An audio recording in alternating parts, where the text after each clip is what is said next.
Di sebuah pusat perbelanjaan kecil di Willegi, Australia Barat, seorang gadis remaja tiba-tiba muncul dari balik pohon setengah telanjang. Berlari dengan tatapan panik, ia mengetuk pintu toko, menjerit meminta tolong dan mengaku baru melarikan diri dari sebuah rumah. Gadis ini bukanlah korban pertama, melainkan korban kelima yang berhasil kabur. Apa yang sebenarnya terjadi? Di akhir video, gue akan bongkar apa motif dari tragedi ini dan kenapa mereka punya fantasi semengerikan ini. Tanpa berlama-lama lagi, kita masuk aja ke ceritanya. Sebelum masuk ke hari-hari mengerikan itu, kita perlu memahami siapa David dan Catherine Birnie. Latar belakang mereka gak kalah dramatis dari film, guys. David John Birnie lahir tahun 1951 sebagai anak sulung dari 6 bersaudara. Keluarganya tinggal di pinggiran kota Perth, di lingkungan miskin. Orang tua David, Margaret dan John Birnie dikenal sebagai pecandu alkohol dan hidup dalam kondisi yang sangat buruk, guys. Rumah mereka penuh sampah, abu rokok, furnitur rusak, dan bahkan otoritas setempat sering mengambil anak-anak Birnie untuk ditempatkan di institusi pemerintah karena lingkungan rumah yang berbahaya. Saat David dewasa, ibunya hidup sendiri di apartemen kecil yang kotor dan bahkan sudah bertahun-tahun tidak bertemu putranya. Catherine Margaret Harrison, belakangan dikenal sebagai Catherine Birnie, juga memiliki masa kecil yang tragis. Ibunya meninggal saat Catherine masih berusia 10 bulan, guys, membuat sang bayi dikirim ke Afrika Selatan untuk tinggal bersama ayahnya. 2 tahun kemudian, ia kembali ke Australia dan dibesarkan oleh kakek neneknya. Ia dikenal sebagai anak yang pendiam, jarang tersenyum, dan sangat kesepian karena orang dewasa di sekitarnya melarang anak-anak lain bermain dengannya. David dan Catherine pertama kali bertemu saat remaja karena keluarga mereka tinggal berdekatan. Pertemanan itu berubah menjadi cinta berbahaya ketika mereka sama-sama terlibat dalam tindakan kriminal. David memiliki catatan kejahatan sejak muda. Ia pernah magang sebagai joki namun dipecat setelah dituduh merampok pemilik rumah kos. Pada tahun 1969, mereka ditangkap karena 11 kasus pembobolan dan pencurian dan David dijatuhi hukuman penjara 9 bulan. Sedangkan Catherine mendapat masa percobaan. Tak lama kemudian, David kabur dari penjara dan keduanya kembali mencuri sehingga ditangkap lagi pada tahun 1970. Catherine mengakui dia rela melakukan apapun demi David. Sebuah janji yang akan menjadi kunci tragedi selanjutnya. Catherine sempat mencoba hidup normal, guys. Ia menikah dengan Donald McLaughlin dan melahirkan 6 anak. Tetapi pernikahan itu hancur karena ia harus merindukan David. Rumah tangga mereka berantakan. Catherine terpaksa merawat suami yang menganggur, 6 anak, serta 2 kerabatnya dalam kondisi miskin. Akhirnya, ia meninggalkan keluarganya untuk kembali kepada David. Bahkan mengubah namanya menjadi Birnie, meski mereka tak pernah resmi menikah. Kehidupan bersama David penuh dengan gituan menyimpang. Saudaranya yang tinggal bersama mereka pernah menceritakan bahwa David memiliki koleksi film wik-wik dan sering menggunakan jarum untuk menyuntik anestesi ke penisnya demi meningkatkan gairah. Pasangan ini membicarakan fantasi untuk menculik dan memperkaos wanita sebagai cara memuaskan nafsu mereka. Catherine yang haus cinta bersedia melakukan apapun untuk memenuhi fantasi tersebut. Setelah kehabisan variasi dalam kehidupan seksual mereka, David dan Catherine mulai membicarakan penculikan dan pemerkosaan. David meyakinkan Catherine bahwa menyaksikannya memperkaos wanita lain akan memberikan kenikmatan luar biasa. Dan Catherine percaya. Maka dimulailah perburuan.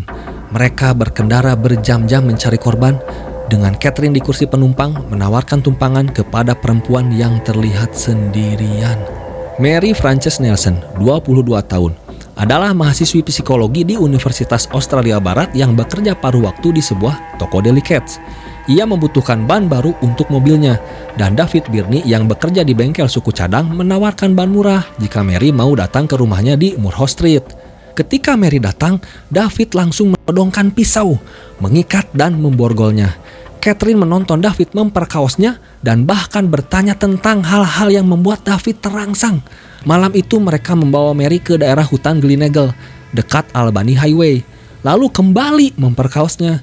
David kemudian melilit leher Mary dengan tali nilon yang diikat pada tongkat untuk mencekiknya sampai mati.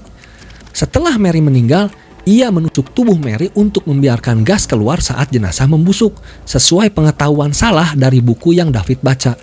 Mereka mengubur Mary di liang dangkal di hutan. 2 minggu kemudian, pasangan ini mencari korban baru guys. Mereka berkeliling selama berjam-jam hingga melihat seorang remaja manis bernama Susanna Candy, siswa berusia 15 tahun yang sedang berjalan menumpang di Highway Sterling dekat Claremont. Setelah masuk mobil, Susanna ditodong pisau, diikat dan dikirim ke rumah di Willegi. Di sana David memperkaosnya lagi dan lagi. Sementara Catherine akhirnya turut ke atas ranjang karena ia tahu itu akan membuat David lebih bergairah. Ketika David mencoba mencekik Susanna dengan tali, gadis itu memberontak dan histeris. Mereka memaksa Susanna menelan pil tidur. Saat korban tertidur, David menempatkan tali di lehernya dan meminta Catherine membuktikan cintanya dengan menghabisi gadis itu. Catherine yang sudah terperdaya cinta menjerat leher Susanna perlahan sampai ia berhenti bernapas. Mayat Susanna dikubur dekat makam Mary di hutan. Pada 1 November 1986, David dan Catherine menemukan Noellen Peterson berusia 31 tahun. Adalah manajer bar yang menawan dan mantan pramugari yang dikenal elegan dan ramah. Suatu malam, ia kehabisan bensin di Canning Highway dan menerima tawaran tumpangan dari pasangan Birnie tanpa curiga. Begitu masuk mobil, ia ditodong pisau dan dibawa ke Moorhouse Street. David memperkaos Noellen berkali-kali, tetapi kali ini ia terlihat terpesona oleh korban, membuat Catherine cemburu berat. David menunda pembunuhan selama 3 hari guys, bahkan membiarkan korban hidup dan diperlakukan layaknya istri kedua, sehingga Catherine merasa posisinya terancam. Akhirnya Catherine mengancam bundir bila David tidak menghabisi Noellen, dan David pun memaksa korban menelan pil tidur dan mencabutnya saat ia tertidur. Bahkan Catherine dengan kejam melemparkan pasir ke wajah mayat Noellen saat menguburkannya. 4 hari kemudian, pada tanggal 5 November, Dennis Brown yang berusia 21 tahun, seorang operator komputer paruh waktu yang gemar menonton konser dan pergi ke klub malam, sedang menunggu bus di Sterling Highway. Ia menerima tawaran tumpangan dari pasangan Birnie setelah malam sebelumnya berpesta di Gulbelup Hotel. David langsung mengancamnya dengan pisau, mengikatnya dan memperkaosnya di rumah mereka. Keesokan harinya, pasangan itu membawa Dennis ke perkebunan pinus Wanneroo. Di sana, sambil menunggu gelap, David memperkaos korban di dalam mobil. Setelah menyeretnya keluar, ia kembali memperkaosnya dan menusukkan pisau ke lehernya guys. Mereka menggali liang dangkal dan meletakkan tubuh Dennis di dalamnya. Tapi gadis itu ternyata masih hidup. Dennis duduk dan merangkak keluar dari kubur, membuat David panik. Ia kemudian mengambil kapak dan memukul kepala korban dengan keras. Barulah setelah korban benar-benar meninggal, mereka menutup kubur dengan pasir. Tragedi ini sangat brutal, hingga Catherine sendiri mulai merasa muak. 4 hari setelah menghabisi Dennis, pasangan ini menculik remaja 17 tahun bernama Kate Moir. Kate menerima tumpangan dari mereka ketika sedang berjalan pulang di Nedlands. Begitu masuk mobil, ia ditodong pisau. Setibanya di rumah Moorhouse Street, David dan Catherine merantai Kate ke tempat tidur dan bergiliran memperkaosnya. Mereka bahkan memaksa Kate menelepon ibunya untuk berkata ia menginap di rumah teman. Padahal Kate berharap sang ibu mengetahui itu hanyalah sandiwara. Esok harinya, saat David berangkat kerja, Catherine melepas rantai Kate dan menyuruhnya menelepon orang tuanya lagi. Kate dengan cerdik mencatat nomor telepon rumah tersebut. Ketika Catherine sedang membuka pintu depan untuk menerima tamu, Kate memanfaatkan momen itu untuk melarikan diri lewat jendela guys.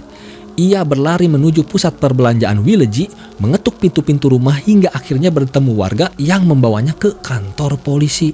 Kate yang trauma memberikan alamat Moorhouse Street dan nomor telepon rumah pelaku kepada polisi. Polisi segera mengintai rumah tersebut. Mereka menemukan rumah bata putih yang kumuh. Tetapi pasangan itu tidak ada guys. 2 detektif menunggu di dalam mobil van di halaman. Ketika Catherine pulang, mereka menangkapnya. Catherine tampak cemas, namun ia memberitahu polisi di mana David bekerja. Polisi kemudian menangkap David Birnie di bengkel tempatnya bekerja sebagai buruh. Pada awalnya, pasangan ini menyangkal dan mengklaim bahwa Kate datang secara sukarela untuk merokok marijuana. Polisi menemukan tas dan rokok milik Kate yang disembunyikan di plafon sebagai bukti bahwa ia memang disekap guys. Untuk memastikan, para detektif termasuk Vin Kettich menginterogasi pasangan ini secara terpisah. Detektif Kettich setengah bercanda berkata kepada David, "Hari semakin gelap, sebaiknya kita ambil cangkul untuk menggali mayat." Tidak disangka, David menjawab, "Oke, ada 4 dari mereka. Dia mengakui bahwa telah menghabisi 4 perempuan. Pengakuan spontan ini mengejutkan para penyelidik dan menjadi titik balik yang membongkar tragedi ini. Setelah ditangkap, David dan Catherine memberikan pengakuan rinci guys. David membawa polisi ke hutan di mana ia menguburkan korban. Polisi mengikuti konvoi menuju hutan pinus Nanggara, lalu ke area piknik Glen Eagle dekat Albany Highway. Di sana, David menunjukkan lokasi kuburan. Polisi menggali dan menemukan mayat Dennis Brown yang baru dikubur beberapa hari sebelumnya. Selanjutnya, mereka menemukan tubuh Mary Nelson yang sudah membusuk. Kemudian jasad remaja Susannah Candy. Catherine kemudian meminta giliran menunjukkan lokasi kuburan Nolan Peterson. Saat melihat kuburannya, Catherine bahkan meludahi tanah dan berkata ia membenci Nolan sejak pertama melihatnya. Ketenangan mereka saat menunjukkan kuburan membuat polisi dan media merinding guys. Dalam pengakuan selanjutnya, David menjelaskan bahwa ia dan Catherine merencanakan penculikan untuk memuaskan fantasi seksual. Mereka menggunakan rumah Murhoe Street sebagai markas. Mereka merantai korban ke ranjang, memperkaos mereka bergantian, dan terkadang memaksa korban menonton film atau melakukan tarian. Catherine percaya bahwa menonton David memperkaos wanita lain akan memberinya orgasme. Ketika David menjadi terlalu tertarik pada Nolan, Catherine cemburu dan memaksa David menghabisinya. Setelah menghabisi keempat korban, mereka baru menghentikan aksinya karena Catherine merasa lelah melihat tragedi brutal seperti yang terjadi pada Dennis Brown dengan kapak. Ia mengaku kepada polisi bahwa ia sudah muak dan mungkin sengaja memberi kesempatan bagi korban terakhir, yaitu Kat, untuk melarikan diri. Kata-katanya menunjukkan bagaimana ia terikat secara emosional dengan David. Ia rela membunuh demi cintanya, tetapi akhirnya tak tahan melihat kekejaman yang sama terjadi lagi. Polisi tidak hanya mengandalkan pengakuan guys. Kat Moir memberikan keterangan detail. Ia mengingat letak rumah, model mobil, bahkan film Rocky yang ditonton pelaku malam itu. Ia juga menggambar interior rumah untuk membuktikan ia pernah di sana. Ketika polisi menggeledah rumah, mereka menemukan tas, pakaian, dan rokok milik Kat yang ia sembunyikan sebagai bukti. Forensik di lokasi kuburan menunjukkan mayat korban diperlakukan serupa. Tali nilon dipergunakan untuk mencekik Mary, Susannah, dan Nolan, sedangkan Dennis dihabisi dengan pisau dan kapak. Luka tusukan dan bekas cekikan menunjukkan pola. Barang bukti seperti tali nilon dan pisau ditemukan di rumah pelaku. Para dokter forensik memastikan identitas korban lewat catatan gigi dan DNA. Dalam interogasi, David akhirnya mengakui bahwa ia menghabisi 4 perempuan. Ia mengatakan, itulah hal paling sedikit yang bisa saya lakukan, ketika ditanya mengapa ia mengaku. Setelah pengungkapan, publik marah besar. Saat David dan Catherine muncul di pengadilan Magistrat Fremantle pada 12 November 1986, massa yang berkerumun meneriakkan, "Gantung mereka!" Mereka dijaga ketat saat memasuki ruang sidang. Catherine bahkan sempat histeris dan melawan polisi sebelum tenang ketika melihat David. Kasus ini kemudian dibawa ke Mahkamah Agung Perth pada Februari 1987. Jurnalis Bill Power menggambarkan David sebagai pria kecil yang tak mencolok, sedangkan Catherine terlihat masam namun sangat posesif. Saat dakwaan dibacakan, ia meraih dan mengelus ibu jari David untuk menunjukkan cinta. Pemandangan itu dianggap sebagai deklarasi cinta paling aneh yang pernah terlihat di pengadilan. David Birnie memutuskan mengaku bersalah atas 4 tuduhan pembunuhan dan 1 penculikan dan pemerkosaan. Hakim Wallace menjatuhkan hukuman penjara seumur hidup tanpa kemungkinan bebas bersyarat. Catherine menunggu hasil evaluasi psikiatri, namun akhirnya juga dinyatakan waras dan menerima hukuman seumur hidup. Hakim menegaskan bahwa ia tidak boleh dibebaskan atau bertemu dengan David lagi. Setelah vonis, spekulasi muncul bahwa pasangan ini mungkin terkait dengan hilangnya perempuan lain seperti Cheryl Renwick dan Barbara Weston. Namun tidak ada bukti kuat dan David selalu membantah. Di penjara, David beberapa kali dipukuli narapidana lain dan pernah mencoba bundir. Ia akhirnya bundir dengan cara menggantung di penjara Casuarina pada 7 Oktober 2005. Sedangkan Catherine tetap di penjara di Bendiap Women's Prison. Ia sempat bekerja sebagai pustakawan penjara dan memainkan peran dalam produksi teater nunsen. Permohonannya untuk pembebasan bersyarat berkali-kali ditolak. Pada tahun 2009, Jaksa Agung Australia Barat menandai berkasnya dengan never to be released. Sampai hari ini, Catherine Birnie belum pernah menerima kunjungan lagi. Bahkan anak bungsunya mendukung eksekusi ibunya demi mengakhiri bayang-bayang kelam keluarga. Guys, itu tadi kisah kelam Moorhouse Murders, sebuah tragedi yang mengguncang Australia. Dari kasus ini, kita belajar bahwa lingkungan keluarga dan relasi yang toksik bisa mengubah seseorang menjadi predator sadis. Kita juga belajar pentingnya kewaspadaan saat menerima tumpangan dari orang asing, serta betapa pentingnya keberanian seorang korban yang melarikan diri dan melaporkan kejadian sehingga pelaku bisa ditangkap. Semoga para korban beristirahat dengan tenang dan keluarga mereka mendapat keadilan. Oke guys, thank you yang udah nonton dari awal sampai akhir. Jangan lupa like, comment, and subscribe. Dan jangan lupa share ke teman-teman kalian yang gagal ginjal dan gagal sukses biar mereka tetap semangat hidup. Oke, thank you. Goodbye.